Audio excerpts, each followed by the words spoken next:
En allouant la subvention de 1,3 million d'euros à l'assistance aux victimes des inondations de cette année au Niger, l'Union européenne a aussi affecté ce budget aux organisations internationales présentes dans le pays.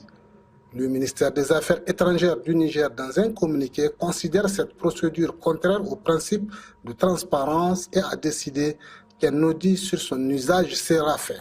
Ils disent qu'ils nous ont appuyés par rapport aux inondations. Il faut que ça soit retracé, il faut que ça soit fait. Mieux encore, les autorités ne m'ont pas demandé ça. Donc, pour nous, c'est quelque chose on ne sait même pas qu'est-ce qui est derrière cette donation-là, derrière ces dons-là. Donc, il faut que désormais qu'ils comprennent que notre pays est dans une nouvelle ère de sa souveraineté, l'affirmation de sa souveraineté, et tout ce qui doit être fait de façon partenariale, de façon à ce que la transparence soit de mise. L'Union européenne se défend sur la neutralité de l'aide humanitaire et a rappelé son ambassadeur dans le pays pour consultation. Le Niger a enregistré plus d'1 million de sinistrés pendant la saison hivernale, mais certains analystes préfèrent nuancer. L'aide n'est pas de trop. Notre population sinistrée a réellement besoin. Nous ne refusons pas la coopération. Nous ne refusons pas donc la collaboration, mais toujours est-il les choses doivent se faire dans un pays qui se veut souverain et qui doit avoir le contrôle de tout ce qui se passe sur son sol.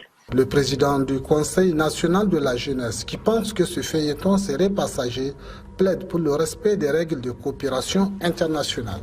Donc je pense que c'est des relations d'amitié, c'est des relations ordinaires comme convenu, comme inscrites dans les conventions internationales et qui sont régies par les droits internationaux. Donc c'est tout pays aujourd'hui doit aller dans ses relations en fonction de ses intérêts, en fonction de son besoin, mais aussi en respectant l'autre.